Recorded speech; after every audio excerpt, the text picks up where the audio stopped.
So, one of the things we've been asked to cover is gun fit. So I've got a student and friend of mine along here, Alfie Tibbles. Alfie's been doing very well in the Colts category. So it's, you know, his body is changing weekly. So it's something we're going to have to keep our eye on. So what we've done, we've got a Browning Pro Sport here that Alfie shoots. I've put everything back to how it would have come from the box, and then we're going to go through a fitting with him. Hopefully talk you guys through the key components to a good gun fit that you can either, you know, see somebody else or try and have a bash at it yourselves at home. So before we do anything, everything we're going to do for the next few minutes is going to be with an empty gun. Okay, the gun is empty. When Alfie's pointing it at me and waving it around, there can be no accidents. So first thing I want you to do, Alfie, is just mount it straight up towards the corner of that white door for me. So when Alfie's mounted the gun now, what I'm looking for is the pitch here and the length of pull. So we can see that's miles too short for him, so we can't really get a good idea of the pitch yet. The reason I say it's too short for him, what I'm looking for is the angle in his elbow here. I'm looking for an open degrees of his elbow here. What you'll get, relax a minute, mate. What you'll get is a lot of people say, you know, you've got to be 3 fingers from your thumb.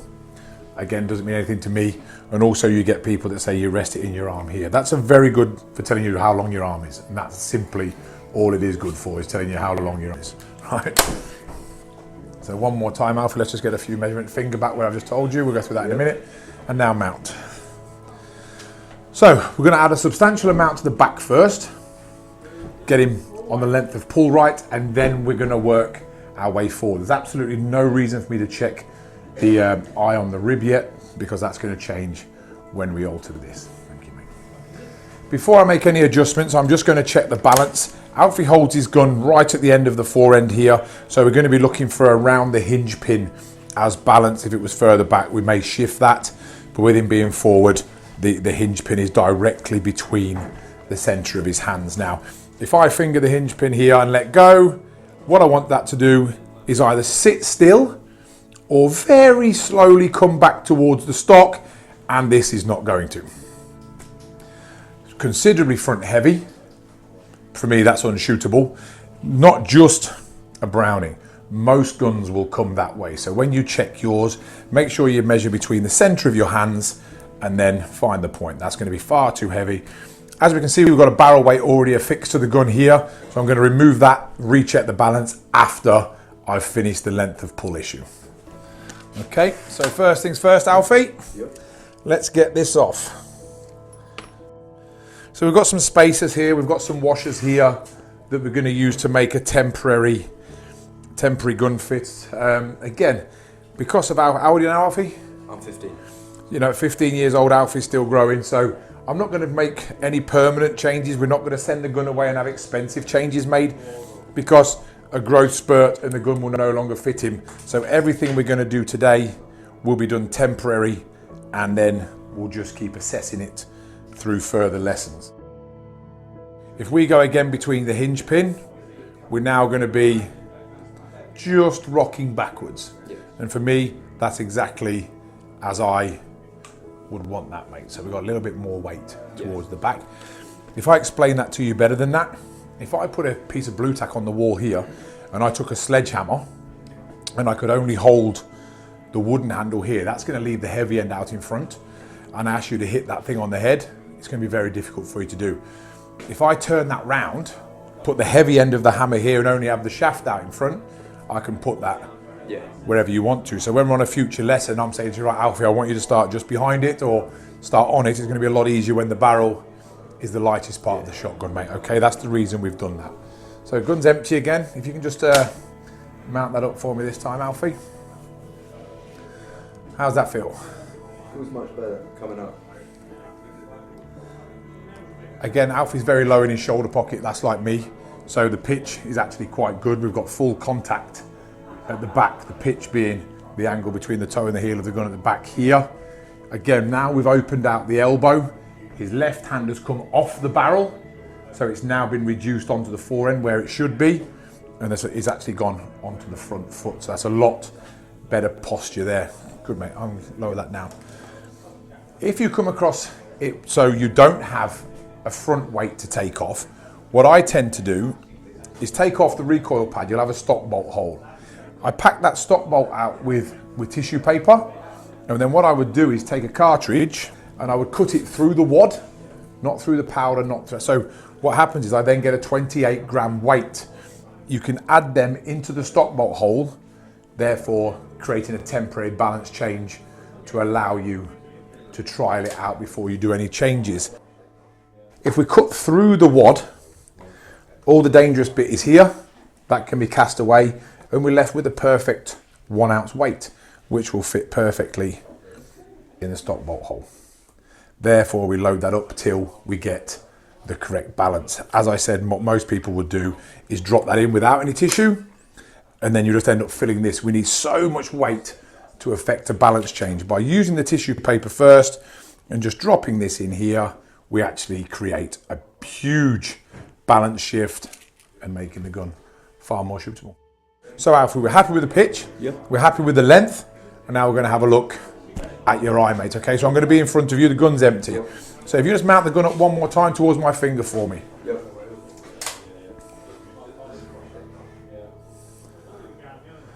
Okay, I don't know if you'll be able to see down here, but the gun's way, way, way too low for Alfie. We can see nothing of his eye, so that's going to create Alfie to lift his head. I've got the weight, mate, I can feel you shaking, just relax a bit. I've got the, that's going to cause Alfie to lift his head when he takes the shot. If I can just take the gun from you, Alfie. So what happens is, he mounts, he's very low on the comb, he wants to see the clay to have a look, he lifts his head up, his left hand follows his eyesight, and there's a clear miss over the top. So all the experts go, Alfie, you're missing miles over the top, your gun must be too high. When actually it's the reverse. He's far too low, hence the head lift, therefore the front hand traveling up. So we're just going to do that one more time, just so I make sure that we've got a consistent mount. We're certainly not going to fit a gun off just one mount. So one more time. What I'm looking for is to make sure Alfie mounts it in the same place. He's not got an inconsistent mount. I'm very happy that that's in exactly the same place. And we are far, far too low. Okay? So what we're doing now is just loosening off Alfie's comb here, adjustable stock, to allow us to raise it up. What I'm going to try and do, because of the shape of this Pro Sport, the stock will come off on an angle. So if I raise it up, what I'm going to create is the stock to come up like this.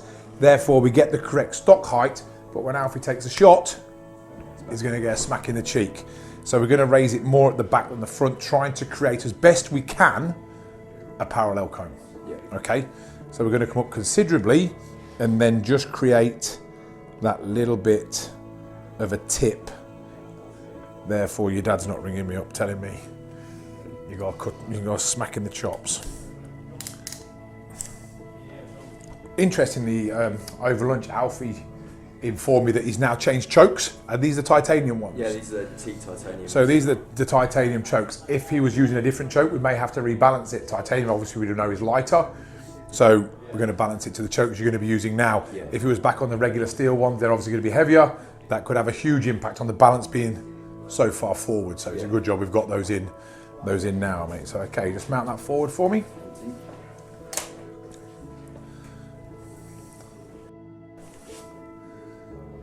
Okay, so now we've got Alfie's eye up above the rib, we can now see he's no longer in line either. We're off to the left-hand side.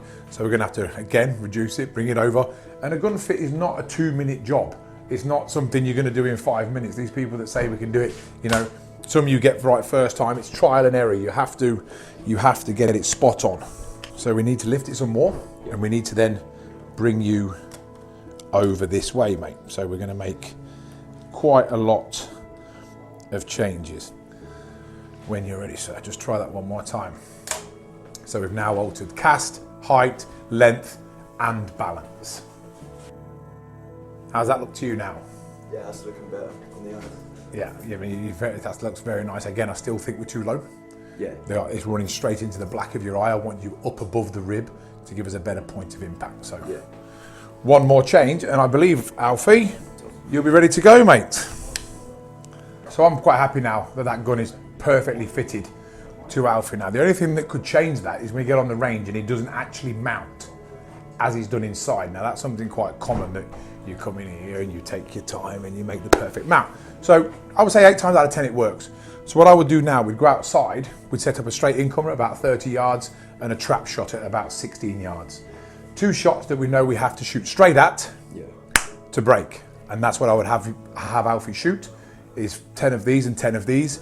If Alfie's shooting straight at them, seeing the sight picture that he wants to see, and we're in the middle, that to me is the perfect test. Again, as we discussed previously, there's no reason to shoot at a pattern plate. So we don't need to cover that again. You know, we've never been to a competition and they said rabbit on report pattern plate. That's never happened. So we've never need to shoot one of those. So that would be how I would, if I was doing it myself, test a gun fit. 30-yard incomer, 16 to 17-yard trap shot, dead straight. 2 shots we have to shoot straight at to test if that fits you or not. But I'll be quite confident, mate, that we're going to be okay.